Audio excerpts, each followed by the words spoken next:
Hello, guys. Our project is over the Korean music through the decades, and we just wanted to see how the political and economic state reflected in the music. Hi, I'm Christina, and I'm going to be going over music in it through the 1950s to the 1970s. I'm Cherish, and I'm going to be doing Korean music today.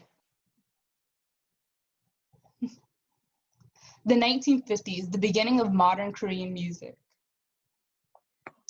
Some background information. In the beginning of the 1950s, the Korean War was happening. Because of this, there were a lot of U.S. troops stationed in South Korea. U.S. troops brought with them popular American music for this time period. Artists like Nat King Cole, Marilyn Monroe, and Louis Armstrong. Since the war had impoverished South Korea, many skilled Korean singers regarded performing for the troops as a good way to earn money. Performing for U.S. troops gave Korean artists more exposure to Western pop music. The Kim sisters. In order to help their family make money, the group composed of Kim Soo, Kim Aija, and Kim Mia, a cousin that lived with them, started performing for troops of U.S. soldiers. The girls performed for U.S. military troops from 1953 to 1958, learning various types of instruments and improving their act. A fun fact, Kim Soo could play 13 different instruments, which was very rare for that time period. Our first Korean word is agi, which means musical instruments. The Kim sisters continued. They were the first Korean artists to release an album in the US pop market. Their cover of Charlie Brown reached number 7 on the Billboard singles chart. They appeared on TV and radio programs in the US and Europe, and they had 25 appearances on the Ed Sullivan Show, which was a popular show in the US at the time, and appeared on the show more times than other American stars. The 1960s, the breakthrough of boy bands. Some background information. In the early 1960s, the Beatles debuted. This led to the popularization of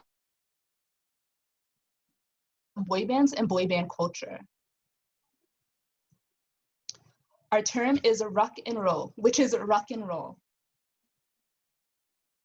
Ad4, the original Korean rock band. Ad4 were founded in 1962 by guitarist, songwriter, and the widely acknowledged father of Korean rock, Shin Jung-hyun. Ad4 were the very first rock band to appear in Korea, soon after Beatlemania started to make waves globally. The Pearl Sisters. The Pearl Sisters were 2 Korean women called Baek In-soon and Baek In-suk. Unlike a lot of 60s Korean happy pop music, they produced music with a beautifully moving, melancholy edge. The 1970s, music and oppression. Some background information. In the 1970s, the Park Chung-hee government banned American pop music and Korean rock music for their association with sex and drugs. The younger generation born after the 1950s were very used to American influence in their music, and even though it was banned, they continued to listen and develop their own identity of music. Folk music. The folk music of the time was made up of melodies sung plainly, with the singing accompanied by guitar and two. A majority of folk music was created by elite university students who graduated from prestigious schools. They were the only ones who had the time and money to devote to the music. Kim Min-gi from Seoul National University and his folk song Morning Dew, which, though banned by the government, became the anthem of the anti-government movement. Folk music, Han Dae-soo. Han Dae-soo spent his teenage years in the US and was heavily influenced by the music. He was nicknamed the Korean John Lennon, and his music influenced many young Koreans to pick up acoustic guitars. His most popular song, To the Land of Happiness, was an anthem of youth to the new generation. Our term is hangbokgi, which means happy or to be happy. Healthy popular music. As many as 900,000 South Korean records and 261 foreign songs were banned on grounds of negative influences on national security and pessimistic content. Given that the Park government banned so many songs, a new subgenre was created called healthy popular music, which had cheerful lyrics and praised the country. Some of these songs were written and composed by President Park himself. These healthy songs did not appeal to the public, and many people still listen to the band music privately.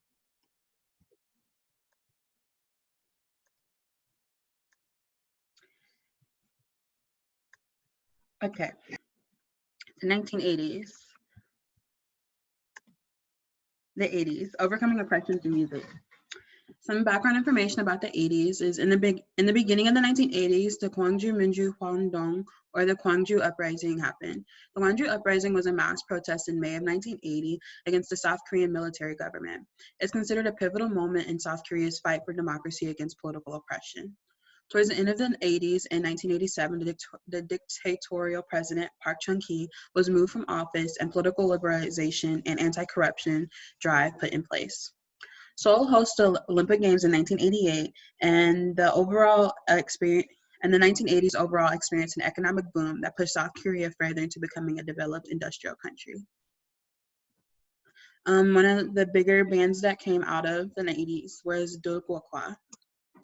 Dogwokwa began in a period of civil and political unrest between the South Korean government and its citizens. The music reflected the political tensions in the country, and because of this, their music quickly became popular among the Korean youth. The band was started by its leader, Chon In-kwon, in 1985, and although their last studio release was in 2013, they're still active and celebrated in 2020. They're considered the fathers of rock and roll in Korea. They kickstarted the golden age of Korean rock. Because of the censorship of pop music, the 1970s were considered a dark age in Korean pop music. With the release of their first album, they broke through and rebooted Korean pop's progress. Their first album, Hangjin, is considered the greatest rock album of Korean pop history. Some new words was Gwangju Minju Hwangdong, which is Gwangju Democratic Movement literally, but like it's just coined as the Gwangju Uprising. And then Hangjin, which is march, as in like we're marching to go somewhere. The 90s. Some background information about the 90s is the 1990s for South Korea represented an age of growth and governmental actions to atone for the oppressive rule that plagued the country in previous years. The 90s saw the establishment of a true republic and expanded the rights of Korean citizens. The change in political direction is mirrored by the music industry's drastic change in sound, also influencing trends and overall culture of the Republic of Korea. In 1991, South Korea joined the United Nations, and in 1993, Kim Young-sam, the first freely elected civilian president, was put into office and began implementing many libertarian-like policies. In 1996, South Korea was admitted to the Organization for Economic Cooperation and Development. But in 1997, the Asian financial crisis hit, which was a shock to the youth of the 90s who never really experienced anything other than the mass expansion and growth of the early 90s. A very big star that came out of the 90s was Park Jin-young, or JYP. JYP debuted in 1994 with his first album, Blue City, with his title song, Najima, Don't Leave Me, becoming very popular. JYP was heavily influenced by the Western pop of that time, and his music reflected it, but it also was very soulful and had a distinct sound, unlike other music being released on the Korean pop scene during that time. He's the head of JYP Entertainment, one of the big three entertainment companies in South Korea. Under his company, he creates many popular artists who have influenced Korean music and in turn Korean culture. He's the equivalent of Madonna. He brought and established male sex appeal that wasn't before popularized and overcame barriers set by ingrained traditions. JYP was a fashion icon and influenced culture, but also took much inspiration from Western culture. He's considered a hit maker. He was the first Asian producer to successfully cross into the US market, and he was also the first Korean songwriter to enter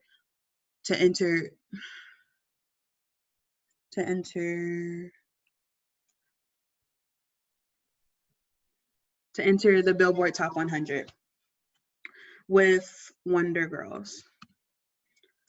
So Taiji. So Taiji was brave and confident in his abilities and dropped out of high school to join the rock band Sinaway at 17. After leaving Sinaway, he formed and debuted So Taiji and Boys in 1992. So Taiji was the leader and main songwriter and established his signature sound through their music. The band also included Lee Jun-yo and Young Hyung-suk, or better known as YG, of YG Entertainment. After the band disbanded, he went solo and went back to his rock and roll roots. His first solo album, So Taiji, was incredibly successful. He did no promotion, but still sold over 1 million copies. This is equivalent to Beyonce dropping Lemonade one random morning on Twitter. He's important because he's nicknamed the cultural president because he has had such influence over trends and culture. He's a champion of the new generation, aka Sin-nae-dae.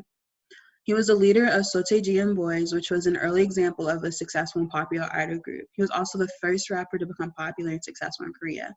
He created the rap dance format and his rap dance format of his songs, rap, and then the chorus, became the standard of Korean pop idol music that's still used today. And he helped assist the new sound of beat-oriented Korean pop.